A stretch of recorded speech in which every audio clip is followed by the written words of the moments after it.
Tout ce que j'espère, c'est que dans le temps, les relations agriculteurs, coopératives industrielles, c'est qu'elles se renforcent de manière générale, que les coopératives soient vraiment le prolongement de l'exploitation. On est toujours plus fort quand on arrive en groupe que d'arriver seul.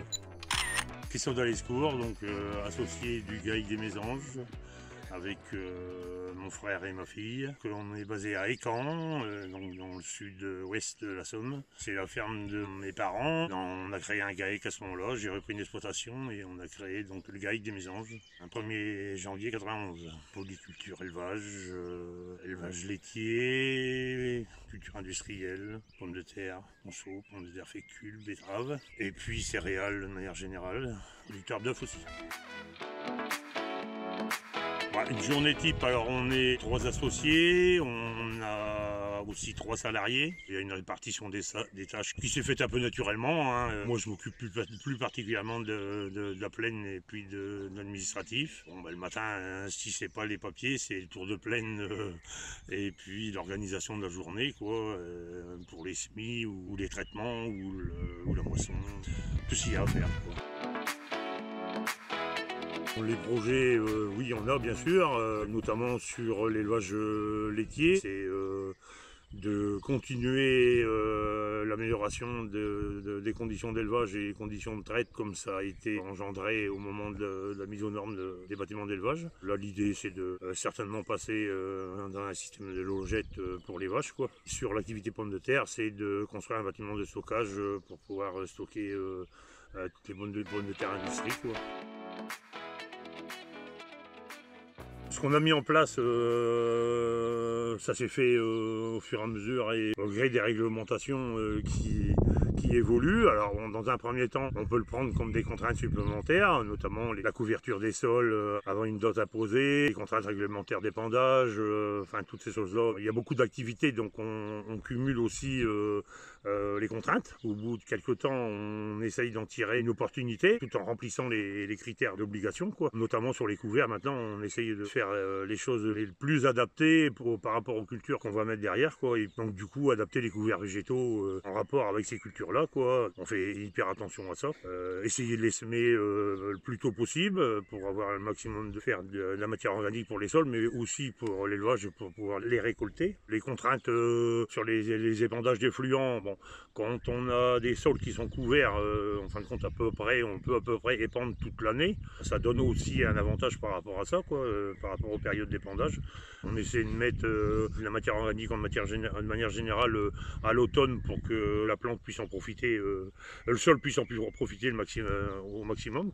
La paperasserie, bon, on n'y croit plus trop. Le zéro papier, c'est pas encore pour demain, ça on se rend bien compte.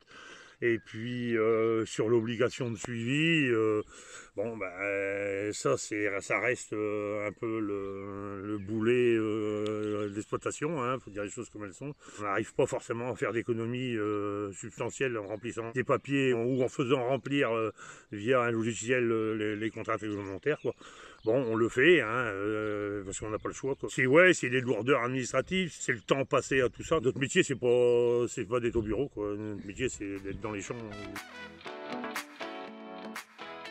Oui, ce que j'aime le mieux dans le métier, je crois que c'est tout le reste. Le métier de produire pour que les gens ils puissent se nourrir, tout simplement. C'est la base de notre métier. Notre métier, c'est d'être producteur. C'est parfois déstabilisant parce que la météo, elle est parfois capricieuse et elle peut gâcher tout du jour au lendemain. Mais bon, c'est ça qui fait aussi le charme du métier. Le métier d'agriculteur, c'est plein d'imprévus. Plus il y a de culture et plus il y a d'imprévus. C'est à croire qu'on doit aimer ça, quoi.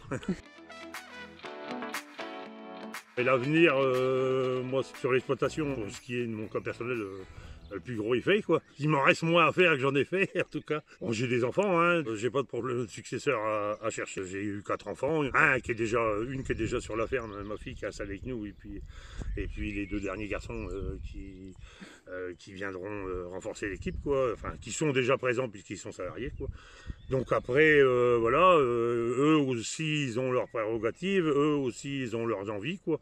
La diversification de l'exploitation fait que tout le monde a un peu de matière pour s'y retrouver par rapport aux différentes productions qui sont faites, quoi. Tout ce que j'espère, c'est que dans le temps, les relations agriculteurs, coopératives industrielles, c'est qu'elles se renforcent de manière générale, que les coopératives soient vraiment le prolongement de l'exploitation. On est toujours plus fort quand on arrive en groupe que d'arriver seul, sur la population et la vie de la population. Bon, aujourd'hui, ça a l'air un peu moins probant que ça ne pouvait l'être, mais ça reste compliqué avec certaines catégories de la population où ils ont des gros préjugés sur l'agriculture. C'est à espérer que, ouais, avec le temps, tout ça, ça rentre dans l'ordre et qu'on soit pas toujours peut-être aussi mal vu ou aussi mal considéré qu'on pourrait l'être en fonction des activités qu'on puisse faire, quoi. J'espère pour mes enfants à l'avenir, quoi.